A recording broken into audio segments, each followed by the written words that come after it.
to talking about Romans. Really, next week we'll come in for a landing. Because we end the big section of Romans, and we're going to do it because Barb is going to Florida. And so that's why next week we're going to do the big. I'm going to try to get you on my phone. Oh, yeah. Okay, now we've been looking at Romans letter Paul wrote to a church he'd never visited, and what's the thesis? What does he want to do in Rome? What is it that's important for him to do in Rome? Preach. Tell them about Jesus. To preach. So, and Rome has a unique situation. And what is a unique situation Jewish in people Rome? come back. You got Jewish people coming back into the church, into a Gentile church. And so the Jews don't particularly like the Gentiles don't particularly like the Jews. Both of them think that the other ones aren't as good, and so you got a lot of tension going on, something that we in the modern church have moved past. We never deal with tension in the church at all because we accept one another as we are. And so you've got this situation going on in the Roman church, and Paul wants to preach this message to them, and it's a message about Jesus. And to start, he wants to show that everybody needs to hear the message. And how does he go about establishing that everybody, Jew, Gentile, undecided, how does he establish that everybody needs to hear? Well, he starts with the pagans, how they need Okay, pagans need it. Jews and Gentiles are saying, preach it, Paul. Then Paul says, you pagans need to hear it because you're doing the same thing. Jews are saying, preach it, Paul. And then Paul says, you Jews need to hear it because you're doing the same thing. And then nobody is saying, preach it, Paul. Because Paul says, everybody is in need of this gospel he's writing. And what is the gospel? What is at the foundation of his gospel? Faith. Well, okay, faith, there are certain words, and that's a good one. Faith is a word. So let's list some of the words that Paul sees as being really important if we're going to talk about the truth of Jesus. Faith is one of them. What else? Mercy is one of them. We'll come back to mercy because that's a big deal in what we looked at last time. What else? Well, love is. Yeah, trust is, okay. What's the R word that Paul, righteousness. Righteousness is a big deal, and righteousness refers to relationship. And that's kind of at the core of it, is this relationship that we have with God, right? And it is established with us through, who establishes that relationship? Okay, through Christ and through God. So it is his action on his side, because it's a relationship. Therefore, you got two legs, person A to person B to person A. So you got this relationship, and God is the one who initiates it. God is the one who forges it. God is the one that desires it. And so God does it. He does that leg. And now to respond, we need, how do we respond? How do we do the other side? Trust. Or another word for trust is faith. Okay, trust and faith. For Paul, they're synonymous words. And belief. So all those three words are coming from the same Greek word. Okay, so we've got that relationship. Now, which sounds great. God has been gracious to us. God has done this. The problem, and we respond with faith. Paul could have finished that by the end of chapter 4. The problem is, or rather, what is the problem? What is the wrench that messes this up? Are you talking about the law? Well, the law is part of it. Or the Jewish people coming in. Well, that's part. What is it for all people? What is it that messes up this? Sin. Yeah, we got sin that messes it up. I mean, it'd be great to say that God loves us. We respond by faith. Problem solved. Well, no, it doesn't, because we are sinners, and he's already established that we're sinners, and sin gets in the middle of this. Now, really important that for Paul, the sin he talks about isn't sins, plural. Sins, doing naughty things. That's really not what Paul is thinking of with sin. He's thinking of sin as sort of this force that is as present with us as gravity and oxygen. It is just here. And we know it's here because sin results in death, and we all die. And therefore we know sin is involved. But sin messes us up because sin messes up faith. Because we can't, and especially since he says the ultimate sin is sort of idolatry, we end up trusting gods that we create, therefore we have trouble having faith in the God who created us. Because the gods we create, we can kind of control. We can control them. The God that creates us, man, we just got to accept. We can't control and manipulate. And that's what we like to do. So we've got this problem responding to what God has done in faith because sin gets in the way. And so what does God do? Because we can't do it. What does God do to address sin? Sends his son. Son takes on the extents of dies. We die in him. Sin is dead. Yada yada. Wonderful. Then we can have faith. No. The problem is that sin is clearly still a reality because, one, we die, and second, we do things we know are wrong. And if sin wasn't involved in our lives, we would do things that are right. We would always do things that are right. But we don't. And we know it. We feel guilty about it. And therefore, we know that sin is still a reality. And so we are kind of left in a situation where it is hard for us to respond by faith because sin is getting in the way. And what did Paul, and this is in the 8th chapter, what does God do that enables us to at least come close to having faith? If we're not able to do it on our own, Holy Spirit. God sends Holy Spirit. And if, when you think about Trinity, Father, Son, Holy Spirit, the Trinity is seldom, in fact, offhand I can only think of one verse in the New Testament where it's explicit, and that's in the 28th chapter of Matthew. The Trinity isn't, I don't know anybody who says, now God is three-person, Father, Son, and Holy Spirit. You don't see that in the New Testament, but you certainly see it in the theology that they're writing. I mean, what Paul is writing here, that the Father loves and he sends the Son to identify with us and we die. And right now the Spirit is here so that the relationship, that faithful relationship we need with God, that we can't do, the Spirit does what? Continues. Does it, yeah. Continues it, does it for us. Because we're not able to accomplish it ourselves. So we end up with this relationship with God. And when you look at it, who's doing all the heavy lifting? God is doing all the heavy lifting. He's done 100% on one side.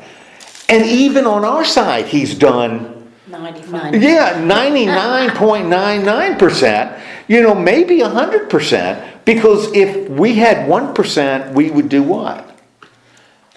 Mess it up. We would mess it up. And even 1%. Look at her. Yeah. Well, You said it too loud. You still think about messing up. yeah. Well, no, I looked at her because she was doing this. She was doing this. And when somebody says this, they know. But that's what happens. Now, the problem still, okay, so this is what God has done. So our relationship with God is grounded in God. And that's why Paul can talk about faith, even faith being a gift. Because we're not able to have faith without God enabling us to have faith. Which, that's kind of the way it is. That's what Paul says. Because if it was up to us to do it by ourselves, we would what? Sin. Mess it up. Thank you very much. There are certain things that now this is going to be your word. Messes up. Messes up. When I was in Weirton, we had and we did this for years. There was a woman in the study, and messing up is a whole lot better than hers, because her thing was circumcision. That's because she was the first one that offered that as an answer. She did one of it in a discussion about something else. Yeah. She was doing this. And I said, what? And she said, circumcision. I said, right, that's now your word. And so whenever we were in a study and circumcision came up, circumcision. Okay, here we're going. So whenever we need messing up, we'll look to you. All right, so we've got all this going on. Now, we've still got the problem, though. A major problem. Because if God is in control of all of this, and that's basically what he said to chapter 8, that God is the one in control of this, we still have a problem with sin and with Jews. We got a problem with the Jews, because the Jews, if God is in control, the Jews are God's people, and they have rejected. Right? Yeah, and that's a yes. real problem. And the Gentiles in the Roman Church are saying, see, the Jews aren't as good as us because we accepted and they didn't. Mm-hmm. So we're better. And the Jews are saying, you're nuts. We're better because we're God's people. So you have this, and that's the kind of tension we're working with. Now, when we met last, we were looking at chapter 9, when he starts now bringing this theology down to this issue that's faced in the Roman church. And what's Paul doing, trying to establish in chapter 9 as a whole? Because we're going to be looking at chapter 10 today. But what is he trying to establish in chapter 9? The mercy and compassion. Okay, he introduces this idea of mercy and compassion. And what is mercy and compassion? This God who is in control of this whole relationship humanity has with him. He's in control. His ultimate goal is mercy and compassion. Now, that's pretty important if we make the assumption that God is what? In control. In control. If God is in control, we want our God to be merciful and compassionate. We don't want our God to be angry and vengeful, right? Otherwise, because we'd be in trouble. We'd be in trouble. Or we don't want. She can be trouble. That's right. Yeah, because because we do what? Mess up. Yeah, all the time. And so we don't want that to happen. God needs to be, or we're all lost, hanging out, just live, eat, drink, and be merry. Because if God is vengeful and angry and vengeful, then we're all in big trouble. But God isn't. God, he says, is merciful and compassionate. But when the Jews came back came back to their church, so they were like rivals in this respect. The Jews never accepted Christ as the Son of God. Right. And they still don't. A lot of them have changed and are becoming. Right. And as a matter of fact, one of the things, and I remember teaching, because in Virginia we had to teach religion. That was part of the state standards in the early 2000s. And I remember telling them, one of the things that each of these religions, there are certain things you have to believe. And if you don't believe them, you may be fun at parties, you may be a great dancer, but you're not it. If you don't believe Jesus is the Son of God, then you're not a Christian. Now, it doesn't mean you're a bad person, but it means you're not a Christian. You may be something else, but you're not Christian, because that's what Christians have to believe. You got to believe. If you're a Jew, you really can't believe Jesus is divine. You can't believe in the divinity of Christ. Christians have to. Jews can't. Because if you believe in the divinity of Christ, God is now we have, for a Jew, two gods, because they're not going to buy that Trinity stuff. You got two gods, and Jews say the most important commandment is we have one God. And you can't say we got one God, but Jesus is over here as God too. You can't do that. You can't be a Christian Muslim or Christian Jew. You can't be. You got to give up Judaism to be a Christian. You got to give up Islam to be a Christian. So it just doesn't work. And that becomes the problem here, because you have not only Jews that see him as the Messiah, but you've got Jews that don't. More particularly the Jews that don't. But I think it's relevant to the Jews that don't accept Jesus, because that would be accepting a second God. And I can't accept a second God. There's only one God. Mm-hmm. And you believe that Trinity stuff if you want, but that sounds weird to me, I don't believe in one God, three persons. What the heck does that mean? I believe in one God, which is God. one person, and Jesus is out there, but he's not divine. He ain't a God-man walking around. That's what the Jews say. Well, that's what For a Christian, it's entirely different. Christians believe something else. Don't you think it's sort of bizarre that the Jews, because they're supposed to be the chosen of God, don't believe that this is his son? Well, excellent. Shelley, what have I said to you before? I jumped ahead. You jump ahead. You were jumping ahead. That is exactly the issue Paul is asking here. That the Christians here in the Roman church are saying exactly what you're saying. Isn't that weird that God's people have rejected His son, the Messiah, their own Messiah, who is divine? They didn't realize it. How can that have happened? That's weird. And that's exactly what Paul is dealing with here. Because it is weird. But Paul's going to explain it. Paul's going to explain why this happened. Do the Jews believe in the Old Testament? Absolutely. Okay, that's their Bible. Just the Jews believe in the Old Testament. Different Jewish groups believe put a greater emphasis on different parts of the Old Testament. But they're not going to view the New Testament as inspired writing. Maybe helpful, but not inspired. Not inspired. And by the way, the Muslims are going to believe the Old Testament. So Muslims they'll have the Old Testament too. So, which is kind of interesting, kind of retelling of the Old Testament in the Quran. It's interesting how these three religions relate to one another historically. Okay, so we've got this situation, and God in chapter 9 is merciful and compassionate, and He is merciful and compassionate because this God is in control, right? And from our perspective, this God who's in control does some things that don't seem kosher, right? Mm-hmm. Like what? What are some of the things Paul mentions that just don't seem right? That only make sense if you say God is merciful and compassionate. How does he feel about two sons of Abraham? Oh, he likes one, doesn't Yeah, chooses one and doesn't choose the other one. And how does he feel about two twin baby boys? Like as a favorite. Yeah, he hates one and loves the other. Not only did he choose one, is a little bit better, he hates one and loves the other. It's such a hard thing to believe. It is a hard thing to believe.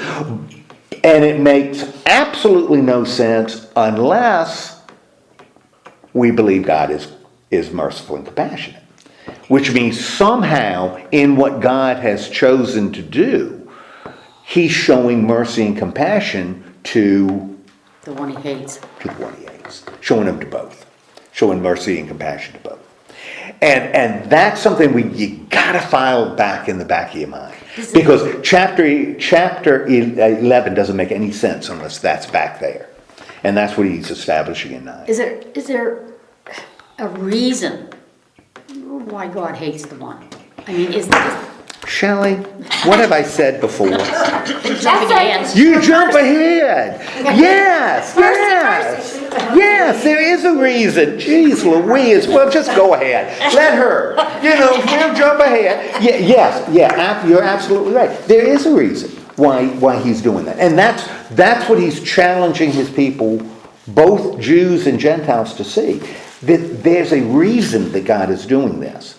But he's already said the reason has to do with mercy and compassion, not mercy and compassion, anger and vengeance. Because if he had that negative side, now we should shake. Those are like the Greek gods that, sometimes are merciful and sometimes are vengeful.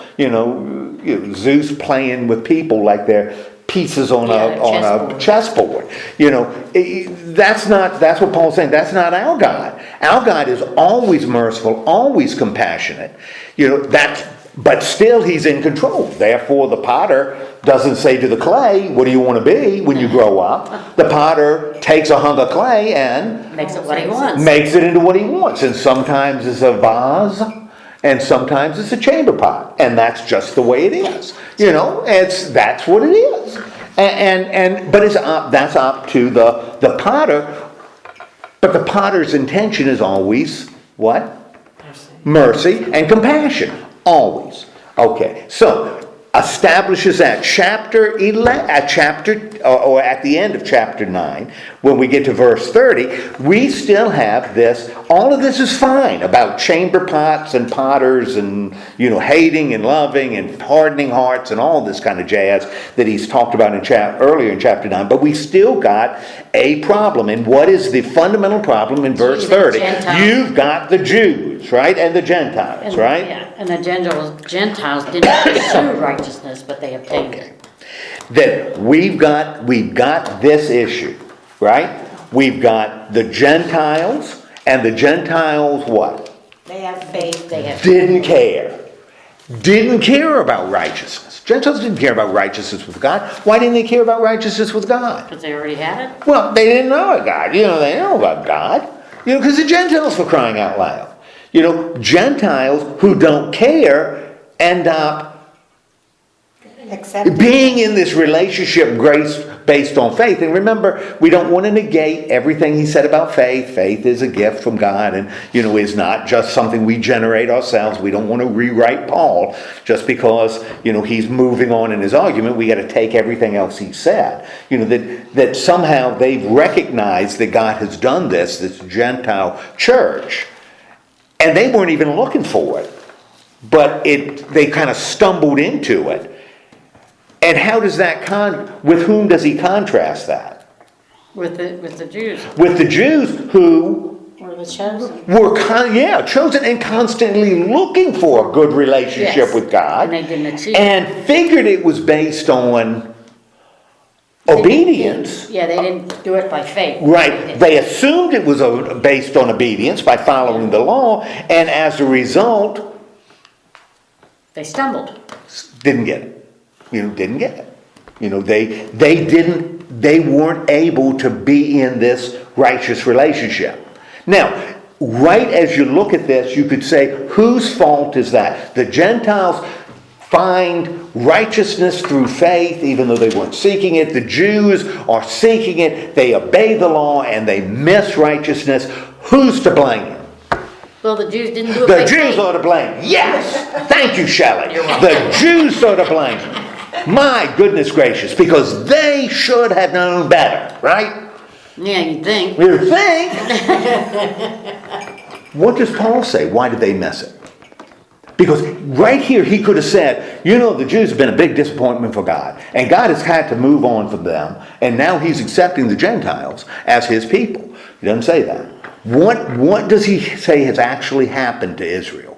They were seeking the law. Okay, they were seeking righteousness through the law. And we, as a good Gentile, I can say, man, they should have known better. We had the advantages that they had. We'd have known better, right? Because we're all smart. We'd have gotten it. What does Paul say actually happened to Israel? They stumbled. And why did they stumble? Well, they should have been watching where they were walking, right? They tripped over the stone. They tripped over a stumbling stone. The plot thickens. How did that stumbling stone end up in front of those Jews? God put it there. So what has God done? You talk about now getting confusing. What has God done, according to Paul? Well, if they put their faith in him, they wouldn't stumble. Or they wouldn't fall, anyway. Okay, but what did Paul say? Test from God to see if they would. For whatever reason, we don't know yet. But the Jewish people, or the people of Israel, stumbled, right? They assumed righteousness came through obedience. And based on what he's already written, we know that's a lot of baloney. Because the law is not powerful, sin influences it, it causes us to, it just causes us, we know all that's about the law. He's already written about that. But the Jews kind of put their faith in obedience to the law. And we could say, well, the Jews are just stupid. They just didn't think it through. And Paul says, time out. It wasn't the Jews that did it. God placed a stone in front of the Jews so that they would stumble and fall. He put it in front of them, not you. Not you Gentiles, he put it in front of the Jews. And they stumbled. Did the Jews have any choice but to stumble over that stone? No. He put the stone in front of the Jews, and the Jews had to fall over it. Just like he decided to love Jacob and hate Esau, just like he decided to harden Pharaoh's heart, boom, he put a stumbling stone in front of Israel. And Israel fell because that's all Israel could do. That sounds what? To me, that sounds unfair. Oh, unfair. Unfair.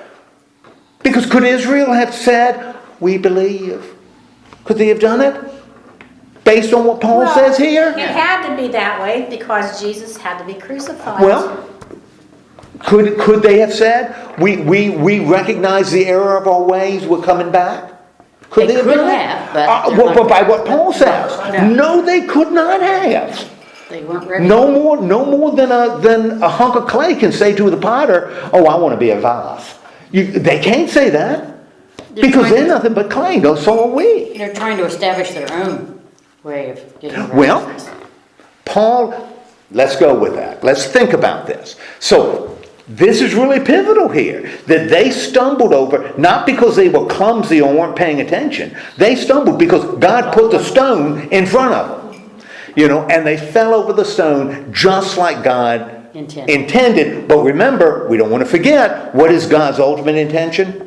What two words? Mercy, compassion. Mercy. So there, we want to remember, their stumbling still has to do with mercy and compassion toward the Jews. them. Yes, towards the Jews. Okay. Verse 10. Now that's a pretty dramatic statement Paul's just made. And it's interesting, as we look at this, because we really want God to be fair, as we define fair, right? So we would be much more comfortable if we could blame the Jews for not thinking it through. Because then God would be fair. Giving them the option and they just didn't take advantage of it. And then who's in control? God's in control. If we say the Jews weren't thinking it through, and it's really their fault. Who's in control? We are. We are. They are. Yeah, we are. That's right. We are committing adultery. Thank you very much. Idolatry. And not only are we doing idolatry, committing idolatry, we are setting ourselves up as God. We are putting them and ourselves in control, right? God isn't in control because it's up to us. Because it's really us. Making the decision. It's really us, not God. Oh, it says here that, they fall over the rock, and the one who trusts in him will never be put to shame. That's right. They fell over and can they believe in him? Yeah. Heck no. Oh. Heck no. Not right now. Okay. Now, we're not there yet. Because remember, to believe in him, you need, faith. All this Holy Spirit, and it's not something you can generate on yourself because of sin and yada, yada, yada. So they stumble over. Well, he's quoting the Old Testament, which he does a lot in chapter 10. Quotes the Old Testament because he's really talking about Jews, right? All right. Now, clearly he said something that's really dramatic. Because as he begins chapter 10, what's the first thing he says? And he assumes that people are going to say, Paul, you are being really harsh on your own people. Well, they start talking about Moses and the law. Well, and it is my heart's desire that. They be saved. Oh, my goodness gracious. I'm not trashing my people. They're my peeps. I'm not trashing them. I want them to be saved. And in fact, I'm not even saying they aren't zealous for God. And what does it mean to be zealous for God? Really into it. Really into it. Sometimes I think, but what's the trouble with their zeal for Paul? It's not based on knowledge. It's not based on knowledge. They're all fired up, but it's kind of an ignorance. Now, I use ignorant as often, really seen as a derogatory term, but it isn't. You could fix ignorance. I've told a lot of people that. Understand, you could fix ignorance. Stupid, you're born stupid. You're born stupid, you're going to die stupid. But ignorance, you can fix.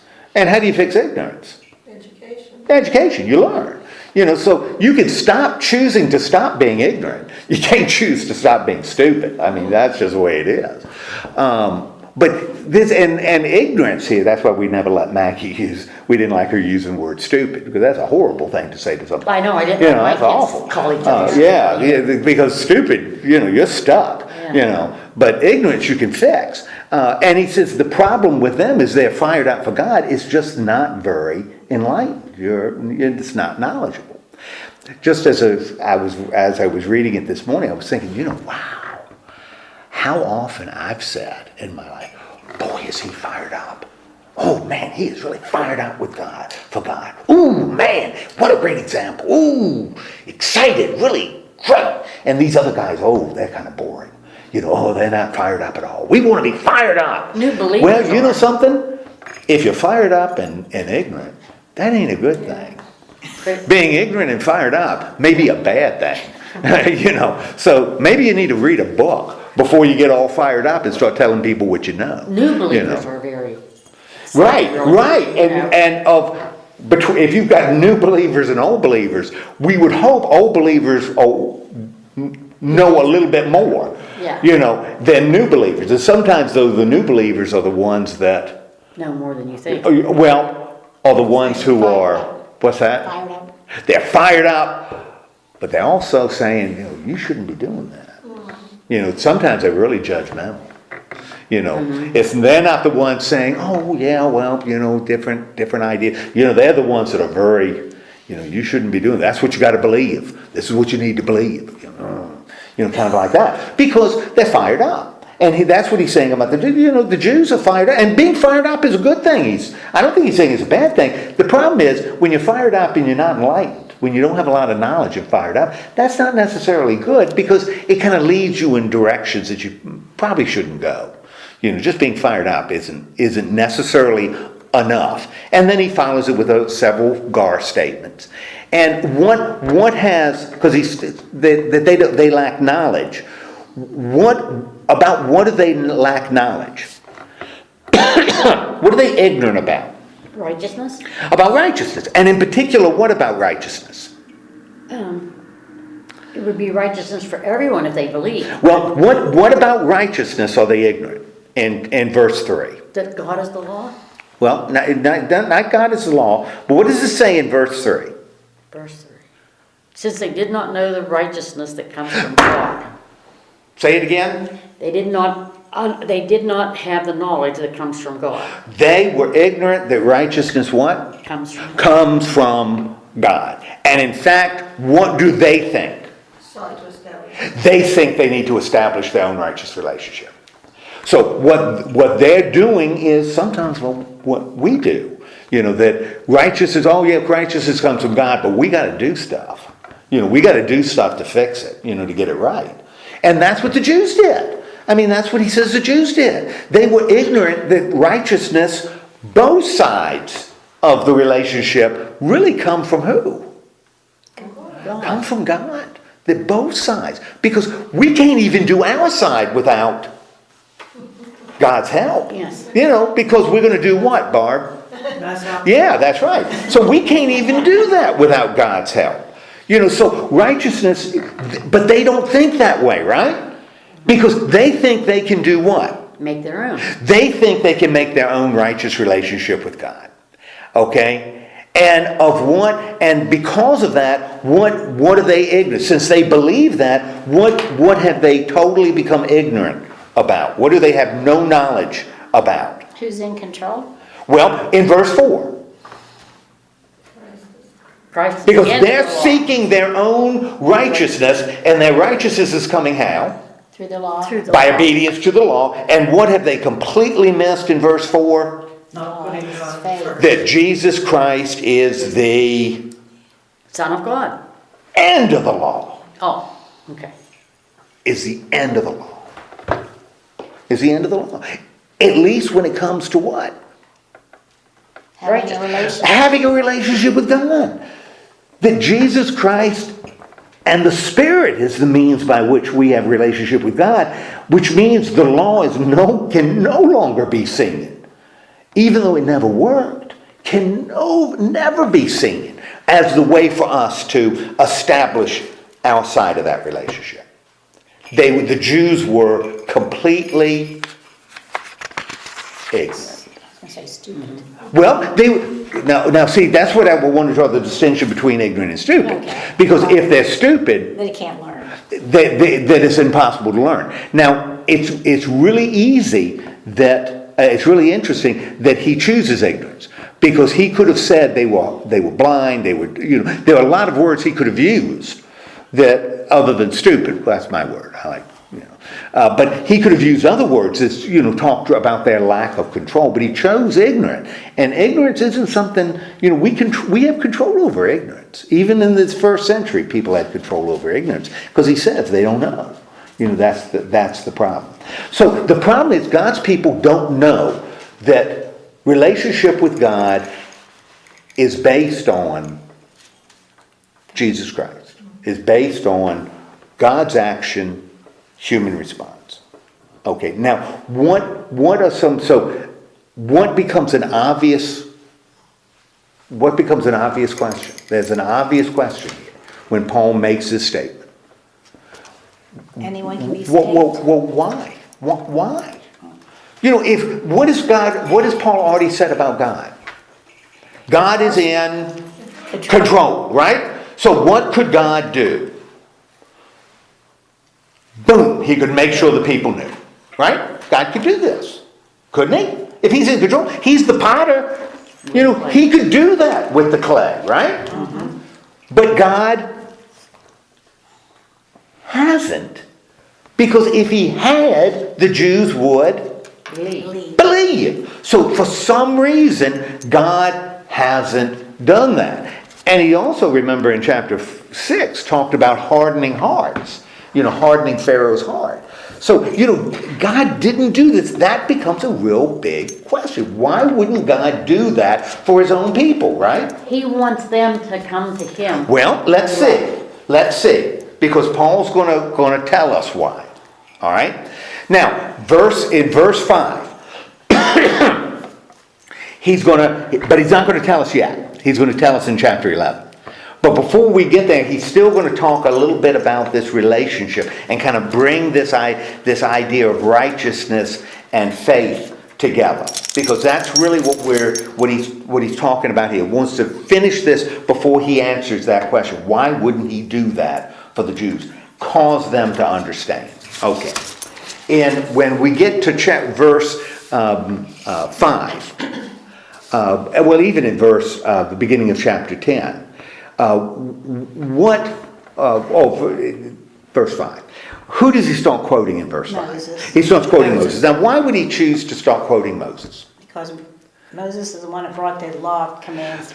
He has talked about the stumbling block, right? And that the Jews, this stumbling that they took place is trusting in the law and not in Jesus or grace or whatever. They trusted in their ability to do it, right? And so some Jews could say, well, the only way you can make that point is to move away from the Old Testament, right? Because that's not what it says in my Old Testament. My Old Testament says that's the way we can have a relationship with God, right? What does he use to prove his point? He's not an idiot. He uses the Old Testament. I'm going to show you how in the part of the Bible you trust the most. These are the words of Moses himself. I'm going to show you how Moses said that what I have written to you is right. I'm going to show it to you in Moses. So if you have any questions, if you have a question, don't argue with me, argue with him. Because this is where it's established. What did Moses write? Well, In verse 5, what did Moses write? That the man who does these things will live by them. Okay, oh, wonderful. If you're going to be righteous through the law. Now, what is, and he's quoting Deuteronomy.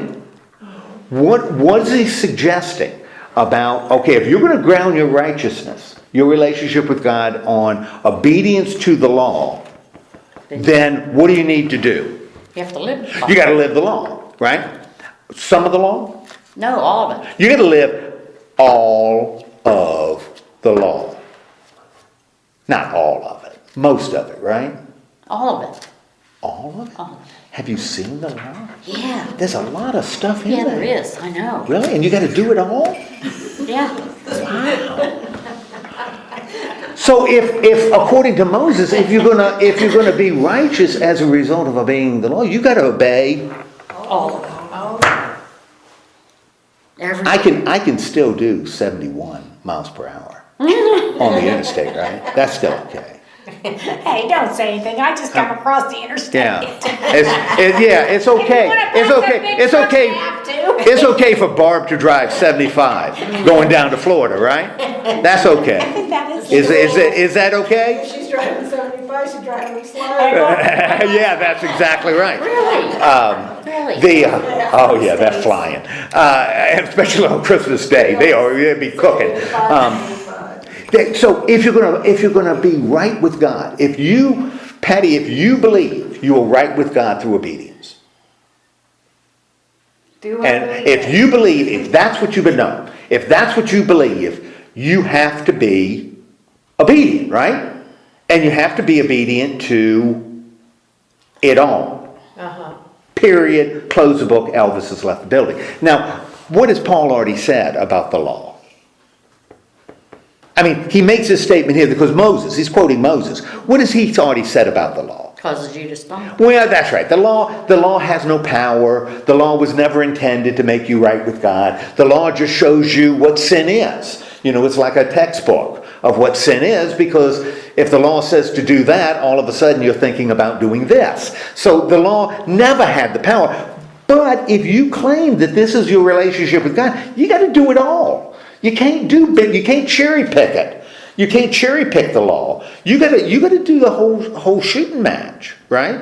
Yep. Okay, which we can't do anyway because Paul says we're not able to do that. But again, according to Moses, he's saying if righteousness relationship with God comes by faith, and keep in the back of your mind that faith is something God gives and enables us to do and all this kind of jazz. If righteousness comes from faith, what does Paul say in verse 6? And you kind of have to think about this. Oh, they'll never ask who will go up to heaven and bring Christ down. Neither will they ask who will go down into the world and of the dead and raise him to Now, that's a little tricky when you look at that, because I don't think that's really obvious what he's saying. What is his point here? The point with the law is if you're gonna try to be righteous with the law, and you can't be, because that's not what the law is intended. You got to be 100%. It's no 99% now. It's got to be 100%. What does a righteousness through faith? Talks about coming, not well.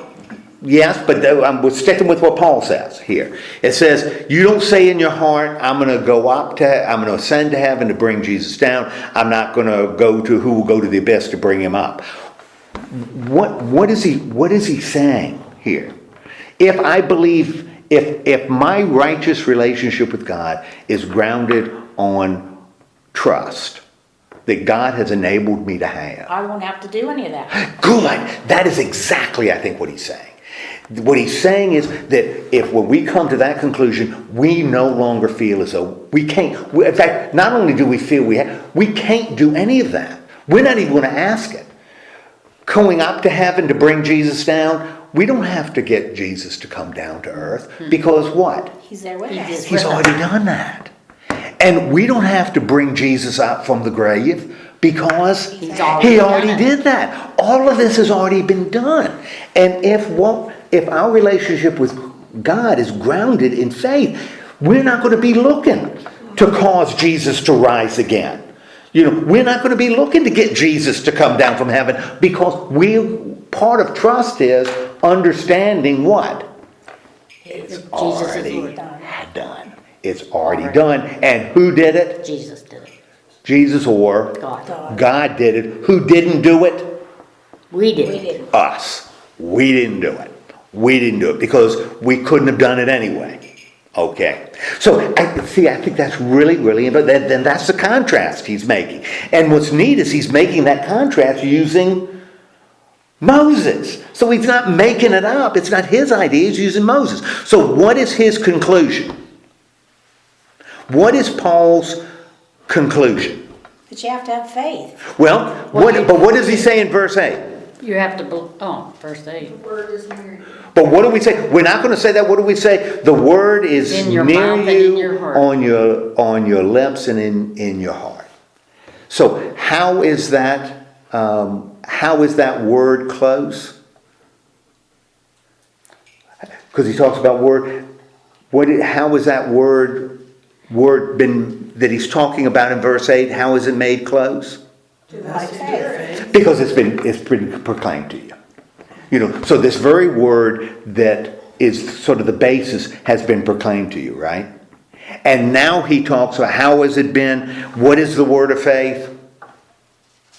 What does he say in verse 9 is the word of faith? That Jesus you is- know. Jesus, Okay, is that if Lord. you confess.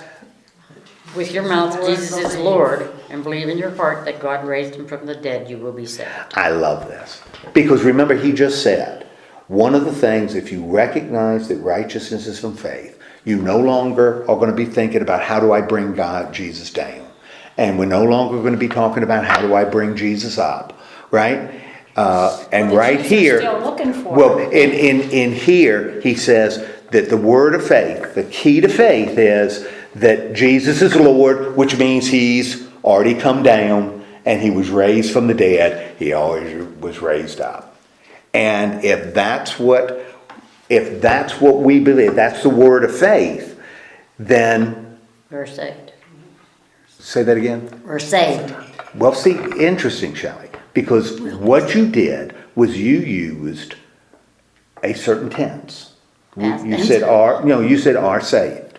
And are saved isn't past. Yeah, I know it's present. It's present tense, right? Are saved is present. It's passive, but it's present.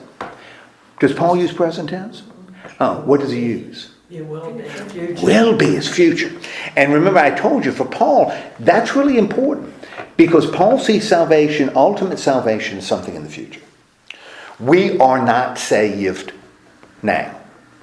We can understand salvation. Because he says we are saved but only in hope. So we can understand that salvation is coming up ahead. And we can feel hope because of that. But we probably shouldn't talk about being saved Present. now, yes, because salvation is in the future. And Paul, like I said, we've done this before. But I think Paul would say, if you said, well, I was saved when I was 15 years old. Paul would say, saved from what? What were you saved from? Death? Were you saved from death? No. Suffering? No. Sin? No. Disappointment? No. Heartache? No. No. Then tell me, what were you saved from when you were 15? Tell me exactly what you were saved from. I think that's what Paul would say. He said, now, and then I'd say, look, I don't want to be hard on you, guy. You know, I don't want to be hard on you. Understand, salvation is in the future. That's what gives us hope. Because we look forward to that wonderful time when we are not going to die. And when we're not going to be disappointed. And when we're not going to be sinning. That's our hope. You know, so don't talk about you've attained it now. It's something we look forward to. You know, like... But you have people that come and ask you, are you saved? Right. Like it's something that's already occurred. And to be fair to them, when they're using the word saved, they're using it in a very different way. What they understand is very different. It's kind of what Paul would say is, do you trust? It's more like, do you trust? Or do you think your relationship with God is a righteous relationship? That's kind of what I think they're getting at, but because they've been taught, and we do what we're taught, because they've been taught, they use, are you saved? And I got saved. You know, that they use that terminology, but it's really not what Paul talks about. Anyway, all right, so we've got, and so this is something that is the basis of our relationship. Now, one other thing just to note, he doesn't talk about condemnation. And you know, we got to be real careful, because what is God's intention?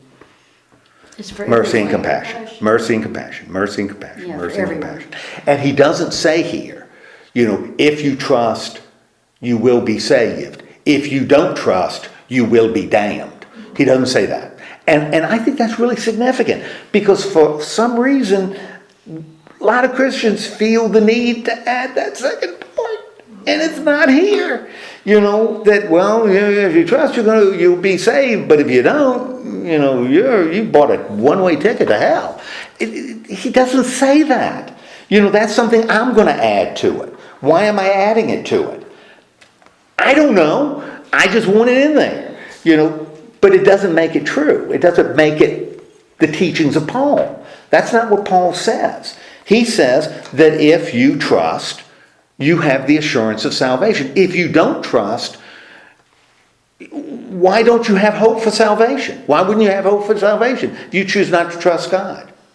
Why would you not have hope for God's salvation if you don't trust? Because God is merciful. Well, God is merciful. God is working on that. But why would I not? If I say I don't believe in God, I don't believe in Jesus. Well, am I going to look at Jesus and feel hope? No.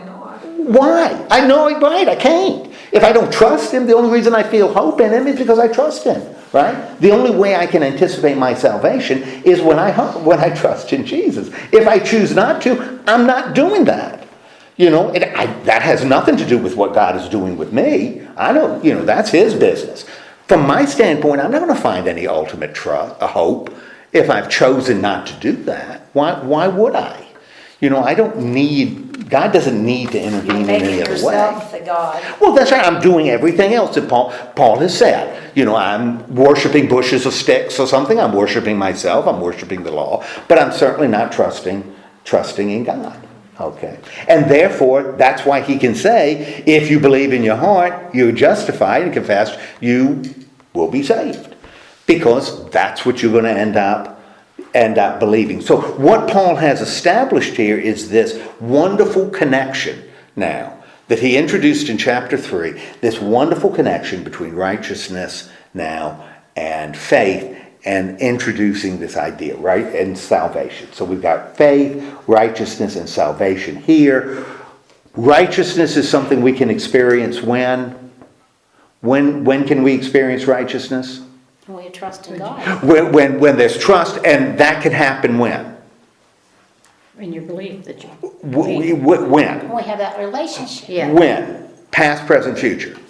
Now. Now. You were both right, but we can experience that now.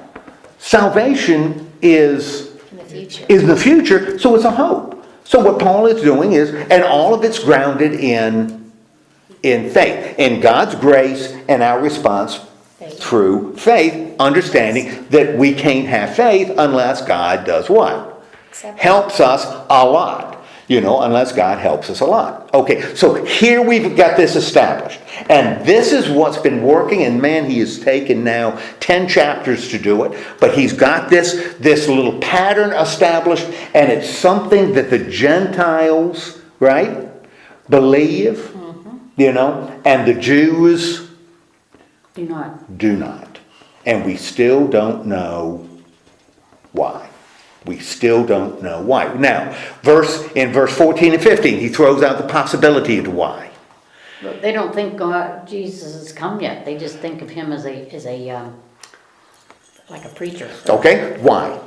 Paul says, why is that the case? Why is that the case? Now, someone may say that the Jews don't know this because he's called them ignorant, right?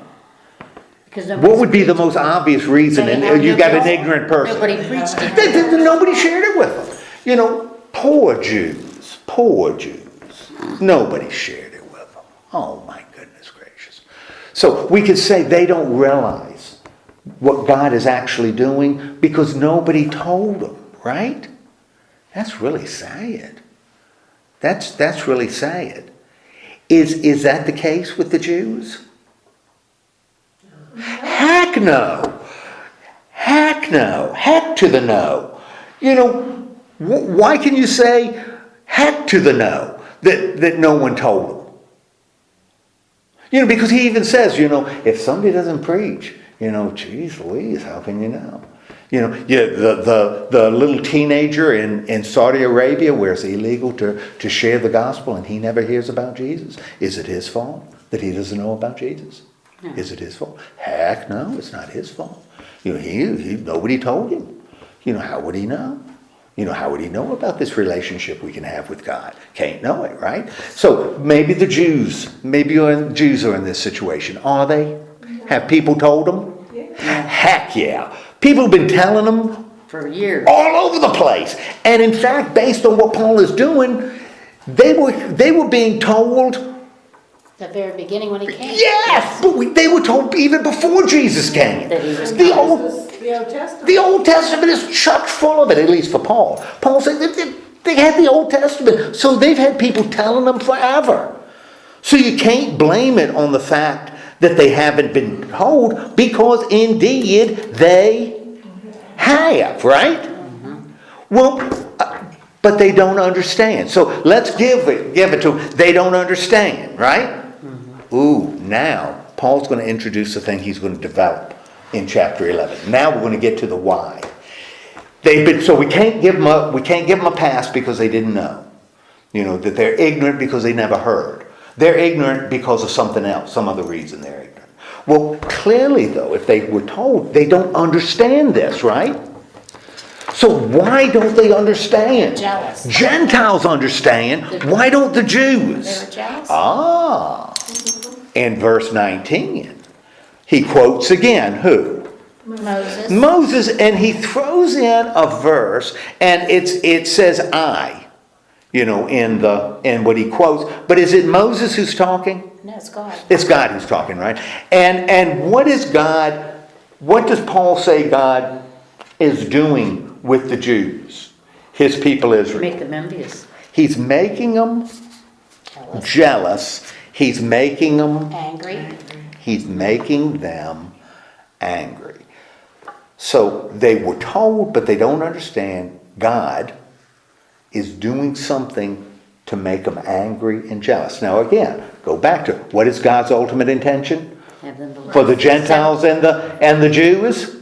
Mercy and compassion. Mercy and compassion. So we don't want to say, oh, jealous. That means God has turned away from his people. No. Mercy and compassion. Mercy and compassion. So for some reason, he is choosing to make the Jews Jealous and angry. jealous and envious.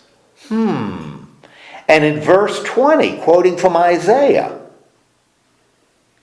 what does he say? I was found by those who did not seek me. I revealed myself to those who did not ask for me. So he's making God, for some reason, and we're not sure yet, God has chosen to make the Jews jealous, and God has chosen to reveal what? To those who did not ask. What is he revealing? This relationship, Yeah. this whole relationship, right? That God is gracious and we respond with faith. He has chose to reveal that to what? A group of people that Gentiles. didn't even care. Didn't even care. And remember right at the beginning of this, he said that. You know, why would God reveal this to people? God's revealing this to people that don't care. And the people who are really fired up about righteousness are the ones who are missing it. You know, right here he said, God has chosen to reveal this situation to people who do not Ask. care. Okay. In fact, how has God chosen to treat the children of Israel? How has God chosen to treat the children of Israel? In verse 21. He says, To welcome them. Okay. He- I've held out my hands to a disobedient and contrary people. So, God has Mercy. mercy and what else? Compassion. And compassion, my goodness. Mercy and compassion to the Jewish people who have rejected him. Why? Because of the law. Because for Paul, what do you think Paul would say is the reason the Jews have rejected this righteous relationship with God? Because they think they're Because they already don't believe it. chosen. Sin. Why? they don't believe it. Why? Because- Who's in control? God. God's in Control. Then why have the Jews Put rejected? that block. Because it's part of God's plan. Yeah, put that block there. It's part of God's plan. Do we understand the plan? No. No, but we know the conclusion. We know the intention of the plan is what? To eventually- Mercy and compassion. We know the intention is always mercy and compassion because that's what Paul says. But we don't know why this is the plan. But we know it's the plan. See what's amazing for Paul, and this is grounded in how Paul sees God and how Paul sees us. He is not going to give us control. He just isn't going to do it. Because if he gives us control, what are we going to do with that control? Mess up. Yeah, boy. And so what would be the most vile, vengeful, nasty thing God could possibly do for humanity? Not have, give you that mercy and compassion. Well, the worst thing he could do for humanity that would show no mercy and compassion would be what? For Paul. What would be the worst thing God could do to us? Let us do what we want to do. Let us establish our relationship with God. Let us be in control. That's the worst thing God could do to us. Because if God did that, we are going to Mess up. And it's going over and over. Well, that's right. But there's always an intention. Yeah. There's always a flow. So even though we may say God has abandoned us here and there, Paul will say, well, even those times, even though the Jews have rejected the Messiah, boy, they've really dropped the ball there. Paul says, no. God's in control. They haven't dropped the ball at all. And God isn't reacting, to what people do. We do that and God says, got to come up with a second plan because human beings screwed that one up. We didn't screw the plan up. We did exactly what we had to do. And God will do exactly what? He wants. Exactly what he wants. And what does he always want? Mercy and compassion. Mercy and compassion. Lord have mercy. If you take nothing else from Romans, those two words, mercy and compassion. Next week, everything is going to be brought together because what Paul's going to talk about next week, when Barb is gone, what he's going to talk about next week I'm going to is. try to get it on my. Well, yeah. What he's going to talk. You're going to post it. Well, maybe, Christmas is coming, I might. But it's the whole thing. Why would God do this with his people? Because if God has abandoned his people, we are absolutely without hope. So he cannot have abandoned. But why would his people reject their Messiah? If he's in control, why didn't he just have them accept it like he had the Gentiles? Because he wants them to If you jump ahead, Shelley, I'm telling you, if you jump ahead. She has too much sugar. What were you going to say?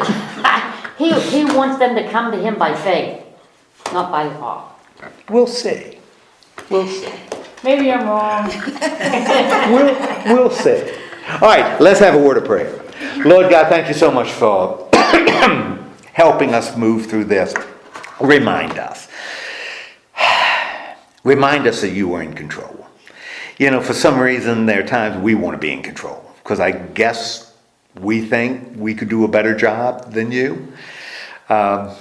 Remind us that regardless of what we want, we just aren't.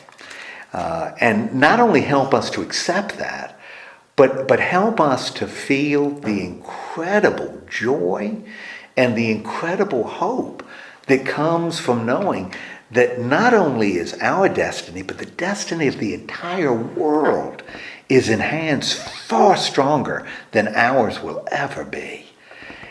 Remind us of that and help us to find joy and hope in your mercy and in your compassion. In the name of Christ we pray. Amen. Amen.